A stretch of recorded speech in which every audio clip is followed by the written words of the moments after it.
question. What do you think is one of the key challenges that you hope this podcast will address? I really want people to be empowered with knowledge when they start, or even if you're already in your fitness journey. Yeah. I would like for you to be empowered. If you decide you're going to follow this fitness influencer, it's because you know of this and this and this and this. You're not going in there blindly. Yeah.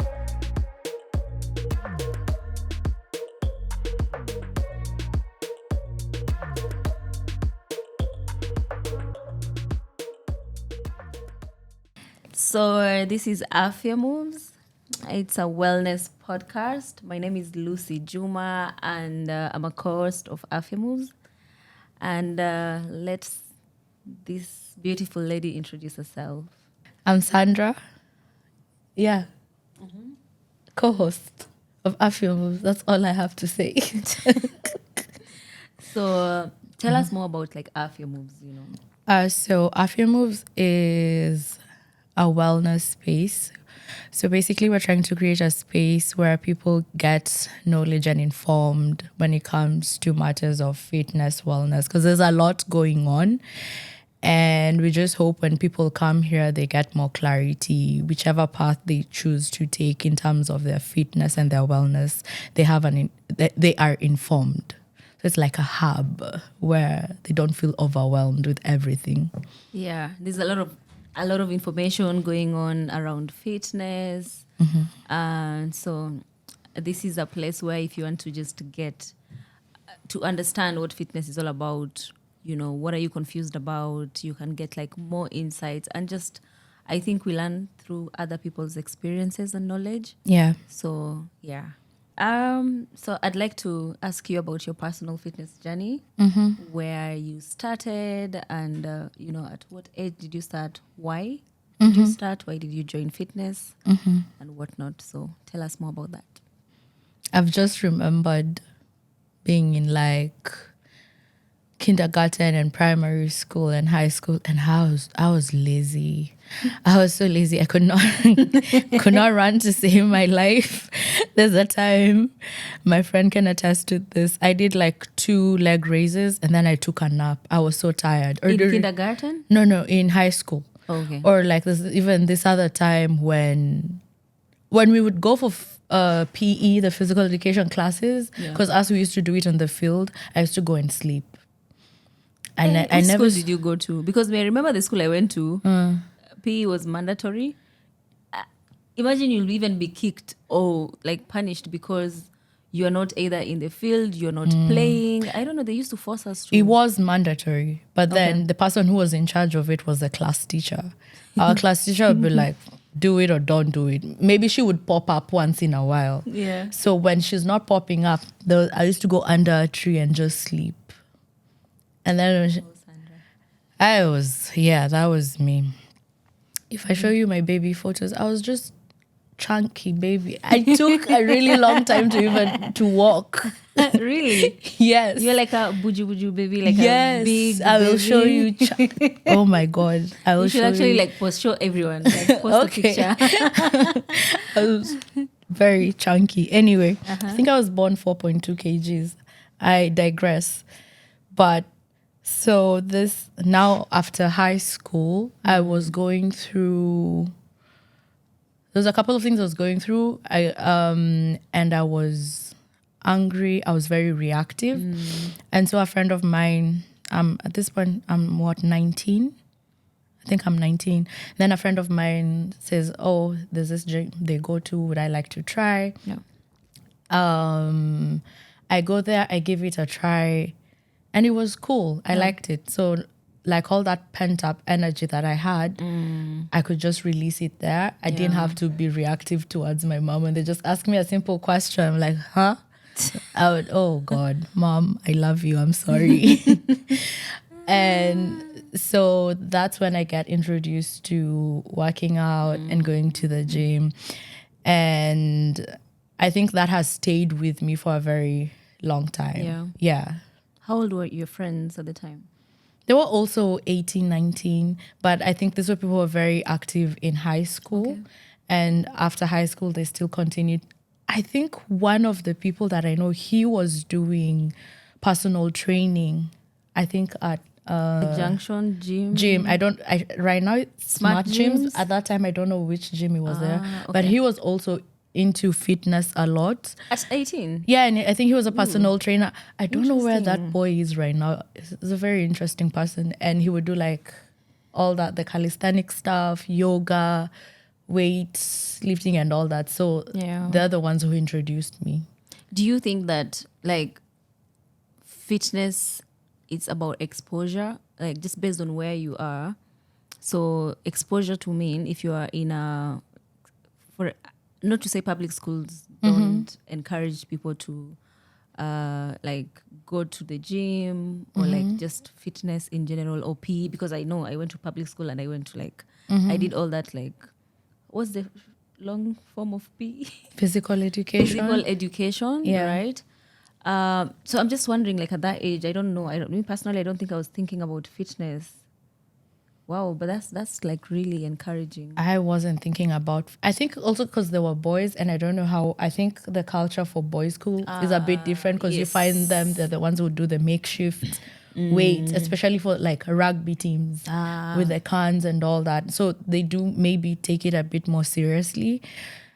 When it comes to fitness in high school, I think the one thing that usually is taken seriously, it's track.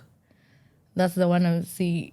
They try and make it, they're a bit more serious about it. The other things is you'll do the jumping jacks.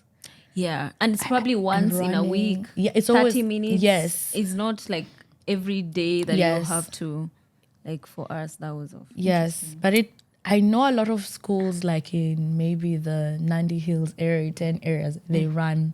So you're waking up early and maybe you run. So Every day? It could be Like every day. everyone in school, or like just specific people that are in sports? There are schools where they do everyone in school. That's amazing. Yeah, but when you're in high school, you're not thinking that's amazing. You're just trying to Like, sleep. yeah, that's a punishment. Yeah, Like, why because am you're I being waking woken up at 4:30. Oh, a lot of schools in Kenya, they're boarding schools. A lot of Yeah. high schools. Yeah. So, yeah. But maybe it would be interesting to know people who went through the British system or the American system, how their fitness journey was in high school or like in school, how it was. Because you remember, we would read like their timetables where they have horseback riding, swimming. Oh, there's also swimming. Breakfast. Yeah. Sausages and like bacon. Hey. Yeah. Sandrah, you sure you didn't go to private school? Like I went to Cambridge. Precious Blood That's your high school. Precious Precious Blood was- Kawangware. Precious Blood is a good school. Kawangware. Let no one say Riruta. A school where you could, there's a time we had gunshots. Wait, We were by there's a difference? We were by the matatus, where matatus is public transport, right? Wait, Precious Blood, Rerouter, and the one. No. There's a lot of them. They like to say it's called Precious Blood Riruta, Okay, right? Okay. But I say it's Precious Blood Kawangware. Yeah. Because we were by where the market is, where the noise is. I used to be waking up at night with those matatus trying to pick up people. You would hear a lot of noise. There's a time we had gunshots outside. Guys, the school was great. Did you have like a field? Because I know Kawangware is highly populated area. and It is so highly dense. populated. Did you have like space to like do any physical activities like running? We did. The school was very small because we were a total of, when I was there, I think 600 students. Okay. So it was very small. We did have, the school was small, really. Yeah. And you could almost know everyone. And it was small. I remember when I got there, I thought it would be something like Kenya High School, like a big gate, trees and all that, or like Moi Girls, Eldoret. And then we passed the gate twice. That's how small it was. We passed the gate twice and we were thinking these are residential halls where students, and then I got in there. I remember that's a story for another day. We digress. Let's focus. So has your fitness journey over time evolved? been training or you've been in this journey since 19, over time, has that evolved? And what has it evolved to? Like, has the mindset changed during this time? It has evolved. Also, I've been doing it since 19, but not consistently, on and off. Yeah. When I started, but the one thing that has remained constant is I started working out because of mental health, and that has remained constant. Whenever I find, other than recently, whenever I find myself, I'm not working out, or I don't have the energy to go to the gym, then that's a sign there's something wrong. Yeah. There's something bothering us. Or if I look in the mirror and I feel like I don't like my body the way it's looking, that's when I know, okay, there's something happening, and that's how I'm projecting it.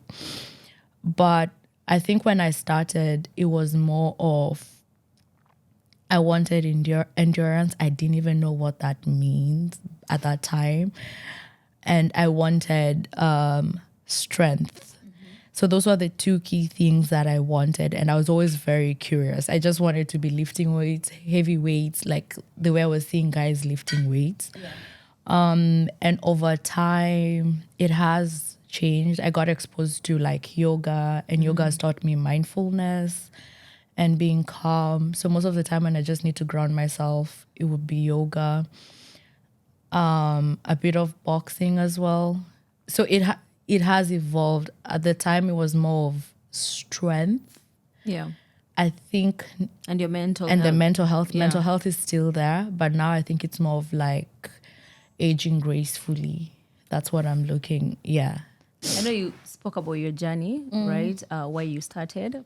Yeah. I just want you to tell us if you could go back and give your younger self advice about fitness, mental health, and health in general. What would that be? Advice? I think this is one thing I still struggle with, but it's more of you don't have to be a pro. Yeah. I think at times I walk into the gym and then maybe I see this lady is lifting these heavy weights, or she's doing a movement that I cannot do, and I want to be there in that, and I'm not even seeing their journey, and I'm like, oh my God. And then if I go and try the movement and I don't do it to the perfection that they do it, I'm like, oh no. Yeah. So I think it would be more of like just be a bit more graceful with yourself and just enjoy the journey. Exactly. Ask questions, be patient, and prioritize form over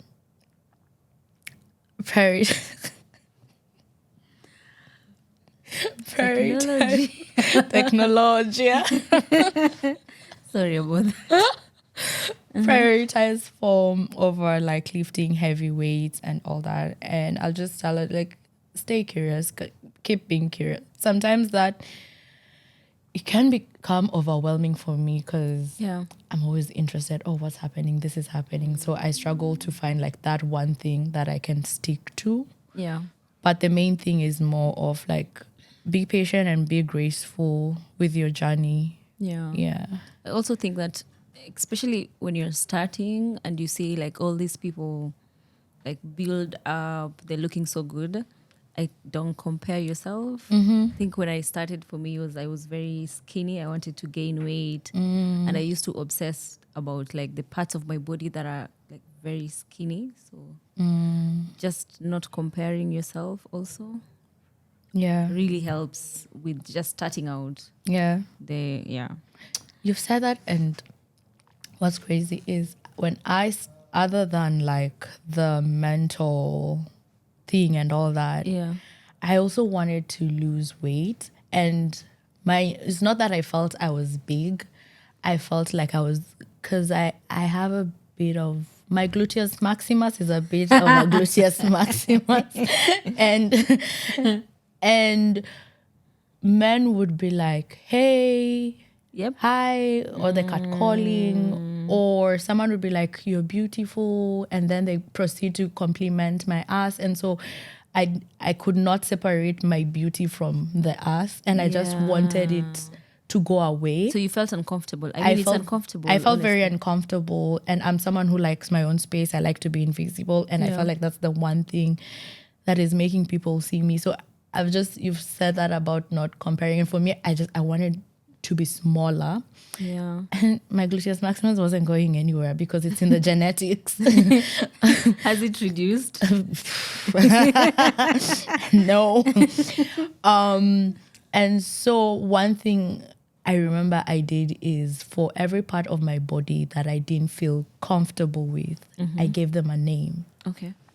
Tell So us if more. it was the cellulite, maybe I'm calling it, I don't know, let's say Liz, or if it's the gluteus maximus, I'm calling, I don't know, Gabriella. And so when I want to talk ill of that part, I start talking, I'm like, To like Gabriella. some- And then I'm like, oh, I mean, I wouldn't talk to a person like that. So I humanized those parts, and Yeah. it helped me be more like, is it kind to myself and my body, and also be more loving and accepting to the changes that come. At what age was this? Was it like still at 19? This was like 19, 20. 19, you're telling you're like giving the parts of your body names. Yes. Yeah. Because You're a smart kid. Is it like not necessarily intellectually, I don't know, emotionally, maybe and psychologically? it could be I read it somewhere. I can't remember. But yeah. But that's 'cause- actually a really good advice. because at that time now, you see, when you're trying this new space, you also start looking for information around it and all that. And I remember the thing that was trending around that time was losing cellulite, reducing your hip dips. I can't remember. And I'm like, oh, I have all of that. So I guess I need to do anyway. But having that, like naming those parts, it really helped me be kind to myself and also acknowledge that the body is always changing. This day you're small, this day you're big. Exactly. Yeah. You just have to learn to be comfortable. Yeah.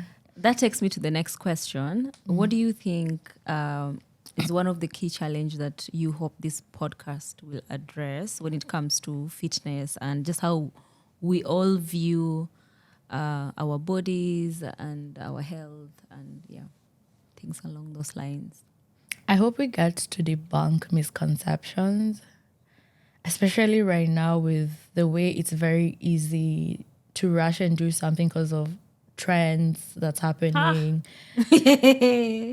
So I hope we get to debunk like misconceptions, and I really want people to be empowered with knowledge when they start, or even if you're already in your fitness journey. Yeah. I would like for you to be empowered. If you decide you're going to follow this fitness influencer, it's because you know of this and this and this and this. You're not going in there blindly. Yeah. I hope it's a space where people feel comfortable and get to learn to love their bodies,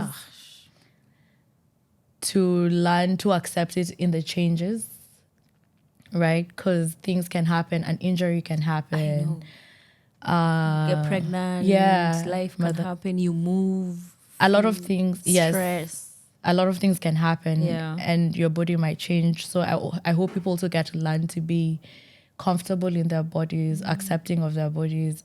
Or even if they do this, even if, let's say, you're feeling a discomfort in the way you try to approach to get to a particular goal, is not like self-deprecating manner, in a loving, kind way. I love that. Love that. Yeah. So my next question is, who is this podcast for? I mean, I want to say everyone. Okay. If you're into fitness, if you're not into fitness, if you're curious, you want to start and you don't know where to start. Yeah. So beginners, intermediate, advanced. I think it's for everyone. Yeah. Basically everyone. If you're curious about fitness and you want to increase your knowledge around it. Yeah. Okay. So what is the big goal or like mission that, for Afya Moves? What do you hope for? Like, what is the vision, the goal? It's a technical question? Like, one of the reasons I decided to do this podcast was, I think I've told you about this. I got into an accident, a motorcycle accident. And then during the recovery process,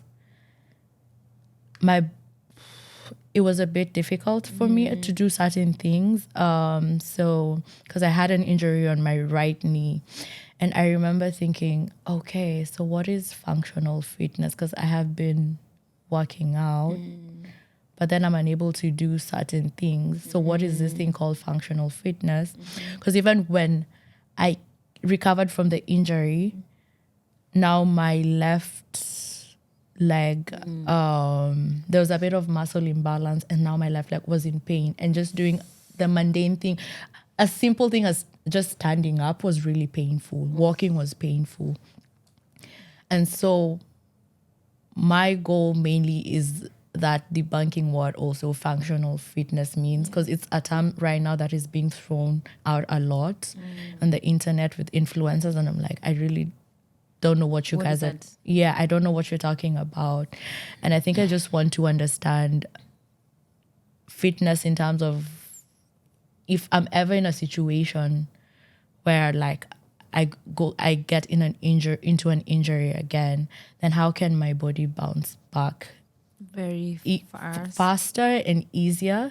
Because I think when that happened, it really exposed me. It was like, okay, I guess what I've been doing hasn't been sustainable. Exactly. Or maybe I've been focusing on the large group of muscles and neglecting the smaller group of muscles. And that was a very uncomfortable thing. It's very technical. Large group of muscles, small groups of muscles, functional fitness. Yeah. To be very honest, I've been working out for the past couple of years, maybe 5+ years. And I had maybe I knew the idea about functional fitness, but I didn't know what actually functional fitness is until I met you. And you were talking about functional. And I was like, okay, what is that? It's like, is it like a CrossFit or yoga?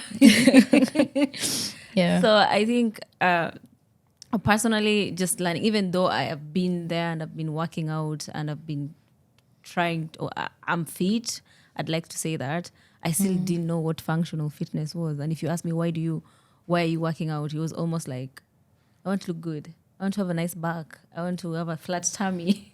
Which is okay, guys. But I didn't think that, as probably will expand more, like how does like fitness fit into your day to day, and how does that help you? Yeah. Just like being able to like function and just age gracefully, as you as you mentioned.